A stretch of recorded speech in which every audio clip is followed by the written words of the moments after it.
Hello students, welcome to my YouTube channel Anjal education. मैं यहाँ पर आज का नया टॉपिक लेकर आया हूँ। 8 क्लास का 7 बोला गया 8 क्लास का बसंत बुक का 10वां चैप्टर, जिसका नाम है जब सिनेमा ने बोलना सीखा। इसका मतलब क्वेश्चन आंसर कराएंगे। अगर वीडियो आप लोगों को अच्छा लगे तो लाइक कर लीजिएगा और कमेंट करके बताइएगा जो कैसा लगा, और अपने दोस्त लोग के साथ ज़रूर शेयर कीजिएगा। और आप मेरे चैनल पर नए हैं तो चैनल को सब्सक्राइब कर लीजिएगा, ताकि मेरा हर एक वीडियो क्वेश्चन आंसर का आप लोगों तक पहुँचे। तो चलिए हम वीडियो को शुरू करते हैं।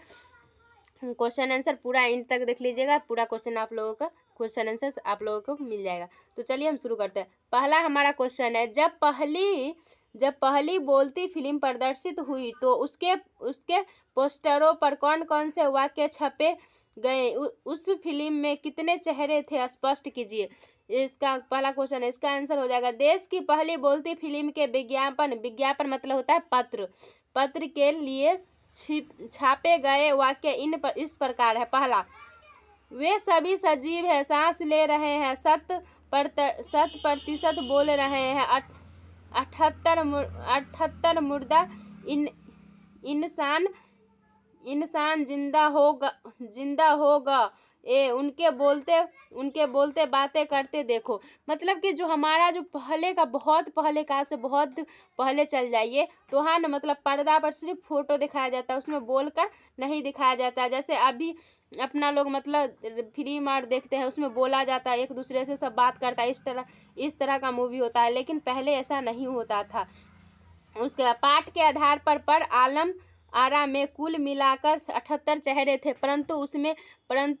परंतु इसमें कुछ मुख्य कलाकार, नायिका जयबूदा नायक, विठल सोहराब मोदी, पृथ्वीराज कपूर, याकूब और जगदीश सेठी जैसे लोग भी मौजूद थे।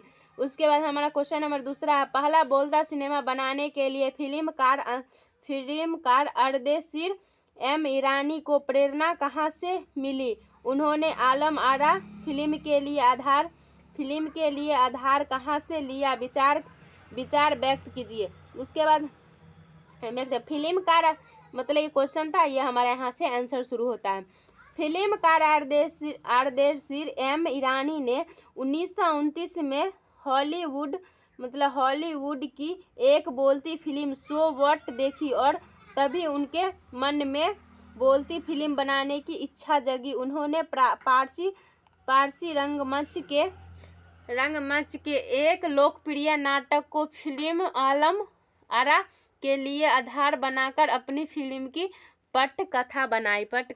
उसके बाद हमारा क्वेश्चन नंबर तीसरा हो जाएगा, विट्ठल का चयन आलम आरा फिल्म के नायक के रूप में हुआ, लेकिन उन्हों हटाया क्यों गया? विट्ठल ने पुनः नायक होने के लिए क्या किया? विचार प्रकट कीजिए। उसके बाद इसका आंसर हो जाएगा, पहले फिल्म के नायक के लिए विट्ठल का चयन किया गया, परंतु इन्हें उर्दू बोलने में मुश्किल आती थी। इसी कारण उन्हें हटाकर उनकी जगह महबूब को नायक बना दिया गया। पुनः अपना हक पाने के लिए उन्होंने मुकदमा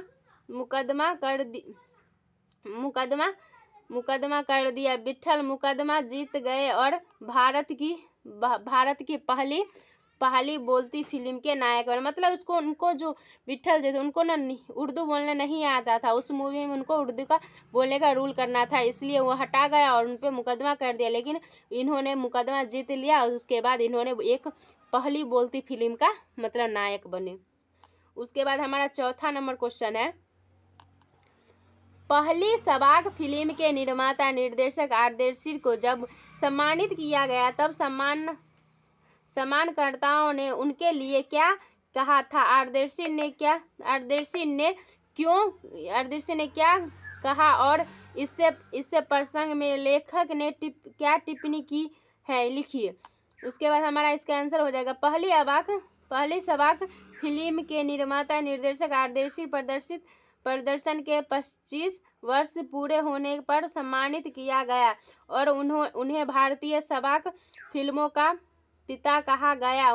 उन्होंने उस मौके पर कहा था, मुझे इतना बड़ा खिताब देने की ज़रूरत नहीं है, मैंने तो देश के लिए अपने हिस्से का जरूर योगदान दिया है। वे विनम्र स्वभाव के व्यक्ति थे। उनसे एक नया युग शुरू हो गया। उसके बाद है हमारा ये दूसरा पार्ट से, मतलब पार्ट से अलग बुक से था। यहाँ से क्वेश्चन है पहला, मुख्य सिनेमा में संवाद नहीं होते हैं उसमें दैहिक अभिनय की प्रधानता होती है, पर जब सिनेमा बोलने लगा उसमें अनेक परिवर्तन हुए। उनमें परिवर्तनों को अभिनेता, दर्शक और कुछ तकनीकों दृष्टि से पाठ का आधार लेकर खोजे, साथ ही अपनी कल्पना का भी संयोग ले।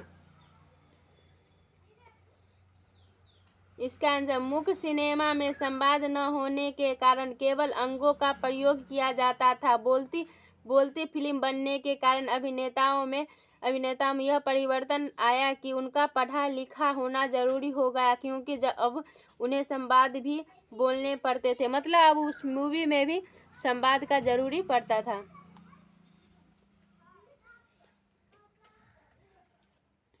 यहाँ तक भी आप लिख सकते हैं इसका आंसर, उसके आगे भी हो सकता है। यहाँ उसके आगे अगर लिखना होगा तो इस समय से आप लिख सकते हैं, लेकिन याद होगा तब, इसलिए इतना ही भी आंसर ठीक है। उसके बाद हमारा क्वेश्चन है, डब फिल्म में किसे कहते हैं? कभी कभी डब फिल्मों में अभिनेताओं के मुंह खोलने और आवाज में अंतर आ जाता है, इसका कारण क्या हो सकता है? मतलब ये इसके बारे में बताया गया है, जो हम मतलब एक ही आदमी रहता है, उसका आवाज़ रंग बिरंग से बदला जा सकता है, कोई कुछ भी बदल कर बोल सकता है। ये कैसे होता है? इसका आंसर हो जाए, फिल्मों में जब अभिनेता एक को दूसरे की आवाज़ दी जाती है तो उसमें डब कहते हैं। उसे मतलब जब दूसरे को आवाज़ उसे दिया जाए तो उसे डब कहते हैं। कभी कभी फिल्मों में आवाज़ तथा अभिनेताओं के मुँह खोलने में अंतर आ जाता है। ऐसा फिल्मों की भाषा तथा डब की भाषा के अंतर से या किसी तकनीक के दिक्कत के कारण हो जाता है। संवाद संयोजन की खराबी से यह अंतर आ जाता है। मतलब उसमें संवाद में जो खराबी होता है उसके कारण अंतर आ जाता है। उसके बाद हमारा मतलब क्वेश्चन है पाठ सवाक शब्द, मतलब ये सब ना पाठ से आगे का क्वेश्चन है, जिसका आंसर आप लोग खुद से लिख सकते हैं। सवाक शब्द वाक्य पहले से लगाने से बना उपसर्ग से कई शब्द बनते हैं। निम्नलिखित शब्दों के साथ का उपसर्ग की भांति प्रयोग करके शब्द बनाए और शब्दार्थ में होने वाले परिवर्तन को बताए। हित, परिवार, विनय, चित्रा, बल, सम्मान। मतलब ऐसा जो शब्द है इससे न हमें उपसर्ग बना, जैसे हित से सहित बनेगा, परिवार से सपरिवार, विनय से सविनय, मतलब सौल सब में लगाना है, चित्र से सचित्र, बल से सबल, मान से सम्मान, ये बना सकते हैं। ये सब मतलब आप अपना मन से इसका जवाब दे सकते हैं, ये सब सिलेबस से नहीं है। तो आप इस सब का जवाब अपना मन से इस सब क्वेश्चन का जवाब दे सकते हैं, क्योंकि ये बुक से नहीं था। अगर आप लोगों को चाहिए तो हम यहाँ तक आप लोगों को देते हैं, आप लोग यहाँ से लिख सकते हैं इसका आंसर, ये सब का लिख सकते हैं। तो चलिए हम पूरा जो सिलेबस से था उसका क्वेश्चन आंसर करा दिए हैं। अगर ये सब आप लोगों को चाहिए तो ये सब तो दिखा दिए हैं, यहाँ से आप लोग लिख सकते हैं। तो चलिए मिलते हैं नेक्स्ट वीडियो के साथ, तब तक के लिए बाय। नेक्स्ट वीडियो के साथ नेक्स्ट चैप्टर का क्वेश्चन आंसर लेकर।